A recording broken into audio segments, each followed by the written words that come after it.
As a South African citizen, you cannot afford to be ignorant on the current affairs and the state of our nation.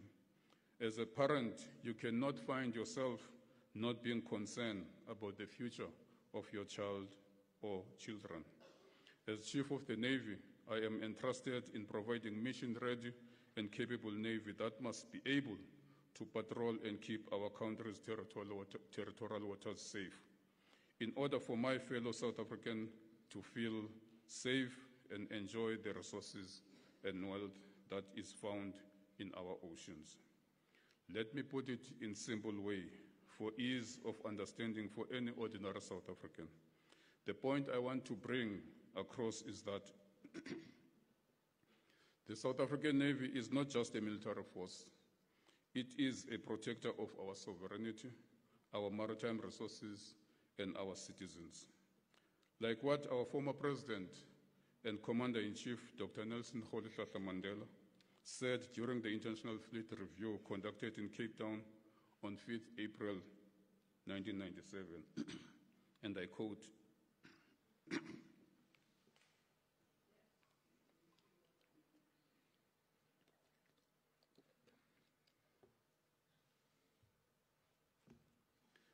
"The sea is a vital national interest, and that is why we maintain the Navy.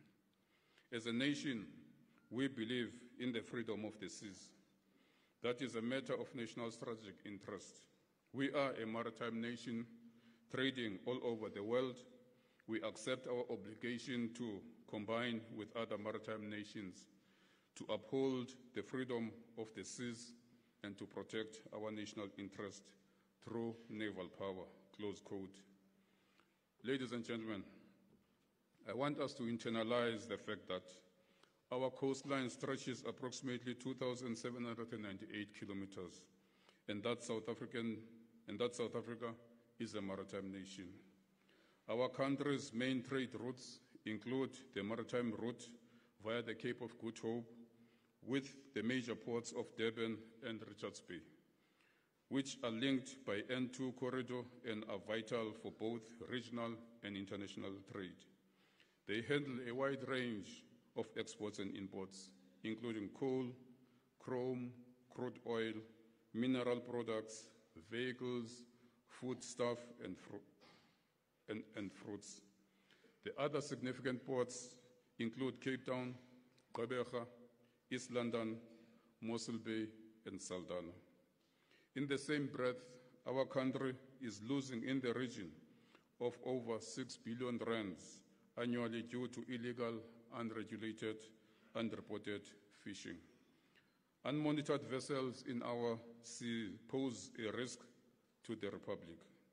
At any given time, we have over 600 vessels in our territorial waters, of which some are involved in human trafficking, some with illegal fishing, some stealing our minerals, some smuggling weapons, while some polluting our beautiful seas and beaches, but to name but a few. Ladies and gentlemen, we also have to appreciate the fact that 98% of our country's trade volume moves by sea, making it the lifeblood of our international trade. Our maritime trade contributes significantly to our country's economy, with seaborne trade accounting for about 58% of total trade volume. Furthermore, our country's entire ocean economy, which includes maritime transport, is projected to contribute between 4.5 and 4.8% of GDP by 2038. And these projections are made by academia and several organizations such as the International Monetary Fund, the South African Reserve Bank, and various other international bodies and local analysts. What is of concern is that in making these projections, these organizations might be overlooking a crucial element, which speaks to appreciating who and how do we protect our maritime resources of interest. Our Navy is the first line of defense against threats that might emanate from the sea, whether piracy, illicit fishing, or other forms of maritime crimes. Our Navy must keep the critical shipping lanes safe and free so that our economy can prosper. Should or when disaster occurs at sea, our Navy must provide help through search and rescue operations, besides being part of the humanitarian assistance within the country and in neighboring regions. In order to carry out all these important roles, we must focus on the capability and resources of our Navy. We need to modernize our Navy to match today's complex and dynamic challenges. We need to invest in our Navy because that will also mean we will be investing in our youth. Training and career opportunities in the Navy can inspire a whole new generation of South Africans, providing them with skills and experience that will benefit the nation as a whole. Therefore, ladies and gentlemen, the continuous absence of the Navy at sea is dangerous for our country and any maritime country for that matter. Today, as the country, we are battling the high pollution of illegal immigrants. Our society and the future of our kids is being destroyed by drugs which gets into their hands through the seas. I invite you to read an article which was recently published on the Defense Web titled Opinion, Between Two Oceans and the South African Navy in Crisis, written by Nicholas Gottsel, a member of parliament, who is a member of the Joint Standing Committee on Defense. In there, he makes mention that, and I quote, various stakeholders in society tend to see expenditure on defense as being detrimental to expenditure in an economic realm. Yet, a robust defense force is essential to protect sovereignty, secure 80% of trade through maritime routes, support domestic stability, and lead African peacekeeping missions. Ultimately, a strong and capable defense force remains a core component of ensuring internal and external stability and safeguarding the conditions for positive economic outcomes, close quote. For our cabinet to approve the reduction of the SANDF workforce or strength is actually nothing far from telling us to implement a defense version of what General Mkhwanazi has disclosed in the Madlanga Commission with regards to the closure of the political killing task team. Closing down the SANDF is like having a house without walls, effective CCTV systems, and reaction capability should thieves violate your space uninvited, or buying a car and not taking an insurance, or not having a life cover for yourself and family. Yesterday, I shared with those that attended the Prestige Ball that in the past week, I was in Australia to attend the Indo-Pacific Sea Power Conference 2025. Whilst I was interacting with the chiefs of navies from different maritime countries at the conference, the chief of the Kenyan Navy mentioned that a week before coming to Australia, his Navy caught a ship from East Asia that was carrying a large consignment of drugs, which was destined for Mozambique. And you will agree with me that Mozambique was not the final destination, but maybe South Africa was. The Philippine chief also brought to my attention the fact that on continuous basis, they arrest ships carrying drugs whose destination is Southern Africa. So what I am stressing is that our prolonged absence at sea due to non-availability of serviceable ships and submarines, all because of under-resourcing of our Navy, should concern you as fellow South Africans. I often find myself questioning whether those responsible for making significant decisions, particularly regarding the funding of our defense force, if they may be directly or indirectly influenced by these drug cartels, illegal traders, maritime criminals, and human traffickers. Because it will appear that this consistent underfunding and incapacitating of the South African Navy and the Defence Force in general is to ensure the success of the operations that undermine our nation, compromise its sovereignty, and jeopardize the future of our children. The unpatriotic and what appears to be a sellout posture of defunding the SA Navy and the SANDF in general leaves me with a question of whether the people behind what I would like to call nonsense, if they are not busy with a mission to privatize the SA Navy and the SANDF, seeing that the private security is a lucrative business in our country and it is replacing the state security machinery. We must refuse this kind of unconstitutional policy decisions. I am telling you today that should the SA Navy's roles fall into private hands, and the same government that is today telling us that there is no money to fund the Navy, they will use the government reserves to fund those private security forces. To add salt to this wound, attempts have been made by certain government departments to bring a foreign company to come patrol our waters. As the Navy, we rejected this sellout and unpatriotic decision. Maritime security narrative is about protecting our way of life. Our oceans define who we are. It feeds our people, sustains our economy, and connects us to other nations through the Indian and Atlantic Ocean. When our maritime domain is secure, our nation stands secured. But for that, we must first secure ourselves from within through good governance, coherent laws, accountable institutions, and leaders who put national interests above competition and personal greed. We must invest not only in hardware, but also in our people, our sailors, our engineers, the analysts, and the families that give meaning to our platforms, because they are all the center of gravity, of our gravity. All I am putting to you this evening is that we cannot continue being silent observers of our country being at risk of losing its sovereignty. We need to advocate for a stronger, well-funded defense force.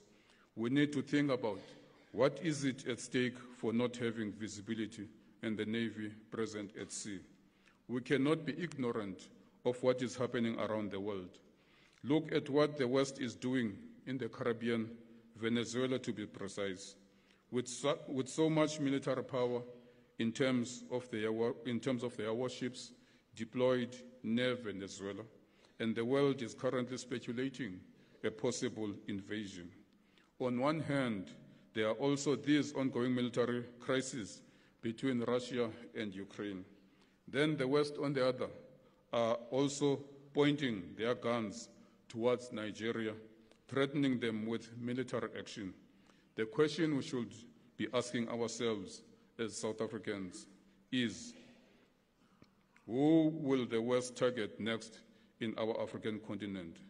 Ladies and gentlemen, let us not think we spared from this devilish bullying of the world. With that in mind, I say we need to be found ready and not be a repeat of what Libya went through after it was accepted back into the so-called world democracy. Libya's military was caught with their pants down due to failing to rejuvenate itself and thinking that the world was on their side and that they will never attack them. All I'm putting to you this evening is that we cannot continue to be silent observers, our country being taken to dogs. We need to advocate for a stronger, well-funded defense force. We need to think about what is at stake for not having a Navy present at sea. With the responsibility entrusted in me to command the seas of our country, and the love I have for our motherland, I find it difficult to separate emotions from my responsibility. and I'm not apologetic about it. Fellow South Africans,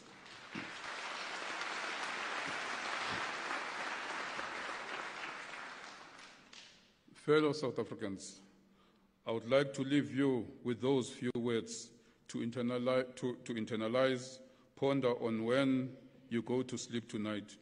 As you lock your gates and doors in preparation to go to bed, ask yourselves, is our seas safe? Ask yourself if you are comfortable with what is going on in our country. Ask yourselves if the future of your children is in good hands or not.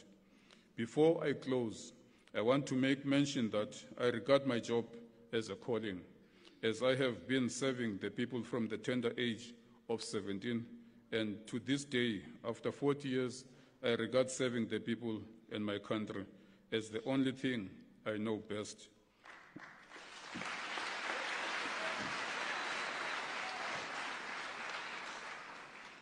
When I made mention last night that I will continue serving my people and country in my next life, should I find a Navy to join on the other side, the program director got me excited when she gave me a report on her quick research that there is indeed a heaven Navy, which I will gladly join.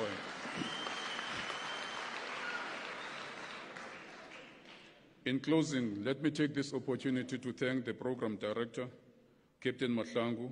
Thank you very much for the professional and exceptional execution of your responsibilities as the master of ceremony for this important event in the Navy calendar. To the acting public relations officer, Commander Madiba, Mr. Mabina, and your team, well done, and thank you for the good work that went into the planning, organizing, and execution of this beautiful evening. I also send my appreciation and thanks to our world-renowned SA Navy Band and the 2025 SNDF Choral Competition champions, our own SA Navy Choir. Thank you for the beautiful music you are providing us tonight, which makes this event more beautiful. Thank you to the management and all the support teams of UNISA for the support provided to my coordinating team and for keeping and making the venue available to us year in and year out. Let us continue the collaboration and support going forward. I also want to take a moment to express my heartfelt gratitude to each and every one of you, the guests, for coming out in your numbers and joining us tonight. Your presence has made this gala a truly memorable occasion. I'll also like to thank my close protectors who look after my life and my office staff who bring warmth and comfort to me and also ensure that my family is also having the same warmth and comfort when I leave them behind at home, every time when duty calls. As we approach the festive season, I wish you and your loved ones a joyous and safe holidays. May this bring you peace, happiness, and warmth of family and friendship. Thank you once again for being here tonight. I wish you safe travels back home and all of your planned journeys. I look forward to seeing you all in the new year. Our untouchable music director, Commander Matikizela, and the best choir conductor in the SNDF, our one and only Warrant Officer Twala. Let the music play on and keep us mesmerized with a few more music pieces. Ladies and gentlemen, I thank you very much.